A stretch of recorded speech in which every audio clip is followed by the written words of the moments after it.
Bonjour, c'est Mélissa des Enveloppes de Mélie, on se retrouve pour une nouvelle vidéo. Alors, aujourd'hui je suis hyper contente de vous retrouver parce que je vais vous parler de mon petit projet dont je vous avais parlé dans une précédente vidéo où je vous avais dit que je vous réservais un petit quelque chose. Et ben voilà, c'est le moment, c'est l'instant, je vais vous dire tout de suite de quoi il s'agit. Tadam! Alors, j'ai tout simplement créé un budget planner, voilà, composé de plusieurs pages et je vais vous le présenter. Je suis vraiment hyper fière, hyper fan, je le trouve vraiment très très beau. Bon, je ne sais pas si c'est pas très objectif étant donné que c'est moi qui l'ai fait, donc je pense que c'est normal que je le trouve beau. Mais du coup, j'attends vos retours en commentaire pour me dire ce que vous pensez de ce budget planner. J'ai essayé de penser à quelque chose de simple à utiliser et où il n'y a pas trop d'informations de partout parce que, et moi la première, je me suis rendu compte que je me lasse assez vite des gros agendas, etc. où il faut noter plein de choses à plein d'endroits. Je le fais pendant 1 ou 2 semaines, 3 semaines, 1 mois et après j'abandonne totalement. Tandis que ici vous allez voir que je l'ai pensé le plus fonctionnel possible. Et donc voilà, j'espère que ça vous plaira, vous allez me dire ça en commentaire. C'est parti! Alors, j'ai commencé donc avec une petite présentation donc du budget planner. Ici, nous avons un petit calendrier de l'année 2024 pour tout voir en un coup d'œil.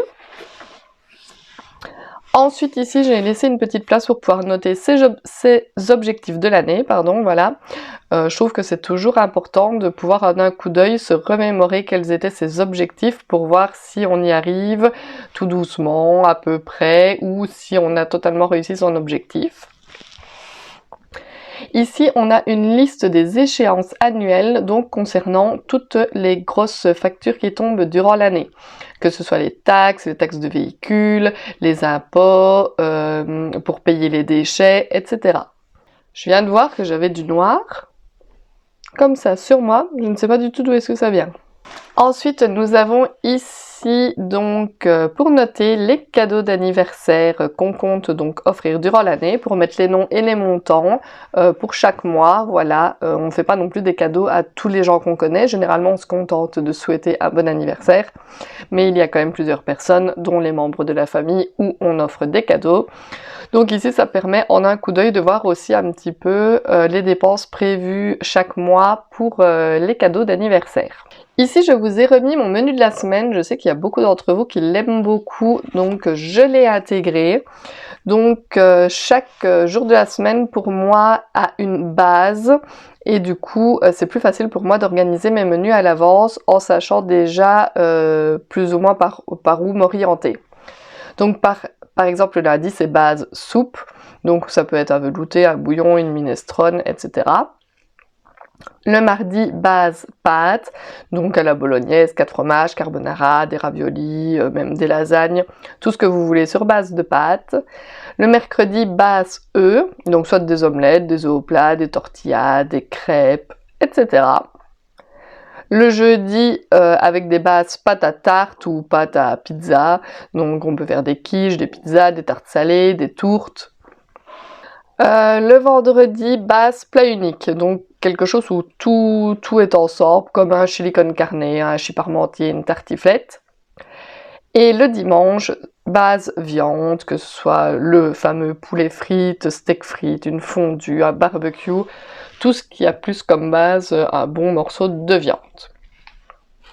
Et du coup, juste après, je vous ai mis pour moi la liste des ingrédients indispensables à avoir toujours dans son placard. Ça vous permet donc de vous constituer un placard fonctionnel pour pouvoir improviser des petites recettes en cas où vous n'auriez rien sous la main.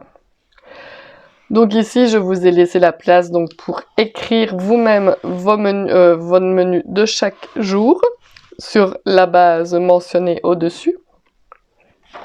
Et ceci, vous pouvez donc le photocopier pour l'avoir plusieurs fois.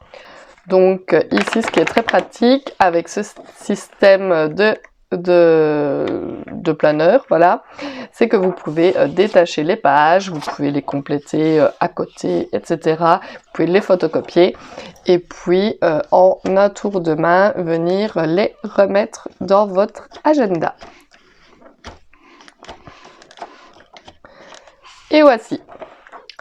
Juste ici derrière, il y a donc forcément la liste de courses pour pouvoir faire les courses en fonction des menus que vous avez donc prévus pour la semaine. Donc ça, c'était pour tout ce qui était l'avant-garde, si je puis dire. Et puis maintenant, on entame vraiment tout ce qui est budget planeur en lui-même. Donc à chaque fois, on a une page de garde pour le mois en cours. Donc ici, le mois de janvier. Oups. Alors, je ne sais pas pourquoi, mais donc il y a des petites taches de noir comme ça. À mon avis, j'en avais sur les doigts. Je sais pas trop ce que j'ai fait, je sais pas trop ce que j'ai été me mettre où, mais du coup, voilà.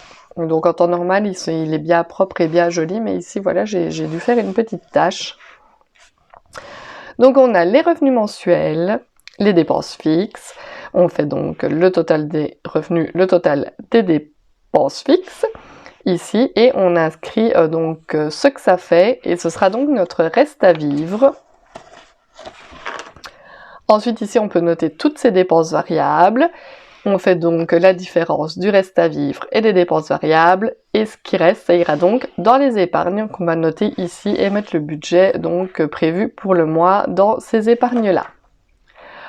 Ensuite, pour voir si nous avons bien fait notre budget base 0, parce qu'ici, on s'appuie donc sur le principe du budget base 0, c'est-à-dire que tout notre argent de revenus doit être dispatché parmi les différentes dépenses et épargnes.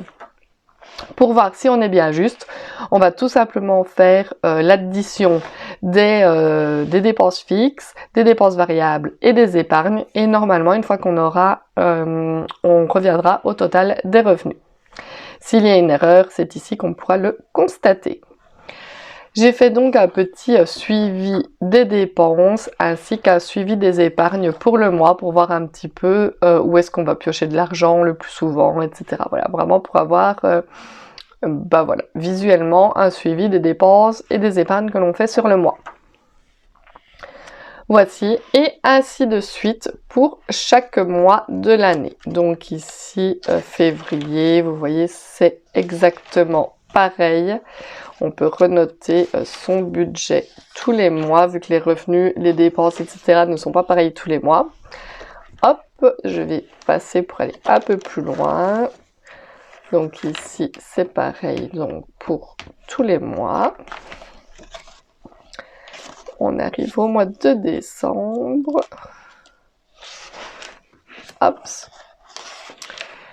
Donc ici, j'ai donc refait un petit récapitulatif pour faire un bilan, donc mois par mois, pour qu'on puisse voir un petit peu ce qui s'est passé.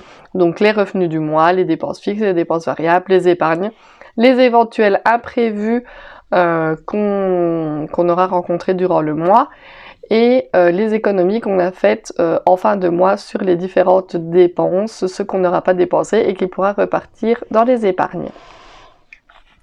Je trouve que c'est très intéressant d'avoir visuellement comme ça un suivi global. Ça nous permet de mieux se rendre compte des dépenses et des revenus. Donc du coup, voilà, c'est pour les 12 mois de l'année. Alors ici, j'ai quand même remis un petit j'organise mes vacances. Je pense que c'est important sur une année, on a au moins une fois des vacances. Et si on part, etc., ou même si on reste à la maison, mais de savoir un petit peu quel budget va nous coûter nos vacances. Donc ici, pour tout ce qui est transport, donc si on prend la voiture, l'avion, le train, que sais-je, donc le budget estimé. Et à chaque fois, j'ai laissé de la place pour mettre le budget réel après pour voir si on avait bien estimé les coûts que ça nous aura vraiment coûté pour pouvoir se réajuster pour l'année d'après, etc. Le logement, donc si on est dans un hôtel, dans un camping, etc., on inscrit ici.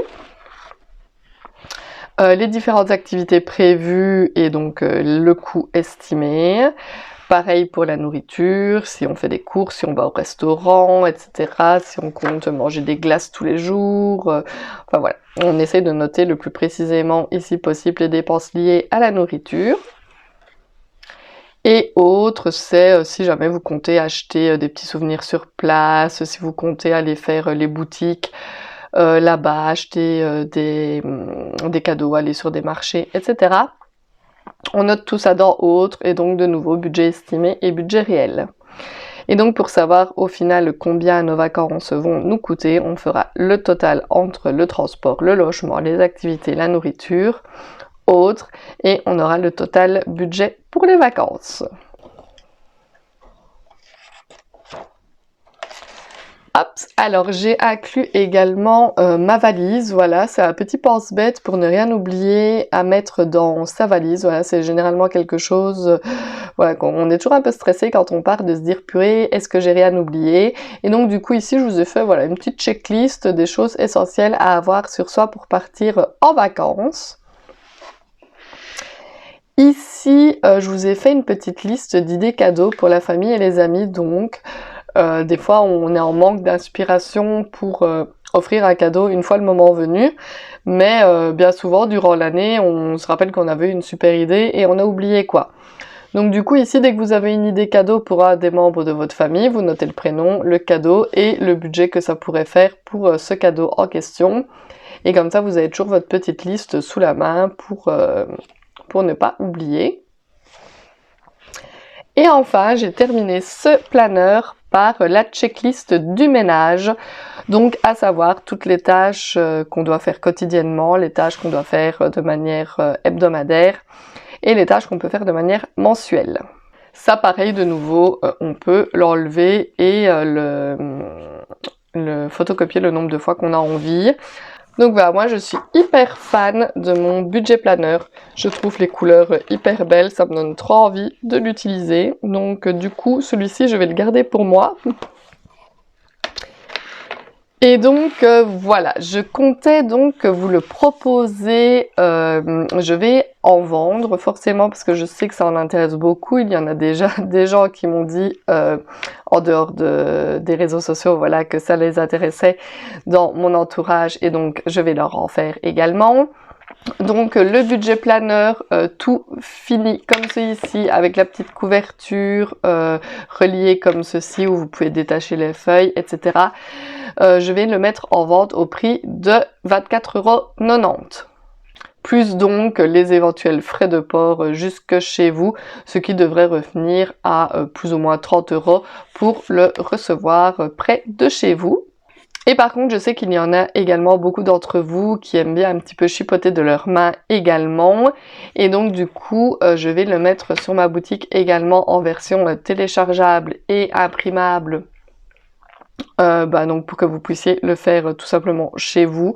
Vous n'êtes pas obligé non plus de le relier comme ceci. Vous pouvez tout simplement faire les trous normaux et mettre dans une petite farde. Voilà, donc vous pouvez le télécharger sur ma boutique en ligne. Pour pouvoir l'imprimer chez vous et du coup il ne sera au prix de 9,90 € sur ma boutique. Dites-moi voilà vraiment ce que vous en pensez. J'ai tardé un petit peu à vous le montrer parce qu'en fait moi j'en suis vraiment totalement fan. Je le trouve hyper beau, j'y ai passé du temps, etc. Et j'avais peur que vous me disiez qu'il ne vous plaisait pas. Donc voilà, j'ai vraiment envie d'avoir vos commentaires, vos éventuelles remarques ou autres, ça me ferait super plaisir. C'est donc tout pour cette vidéo.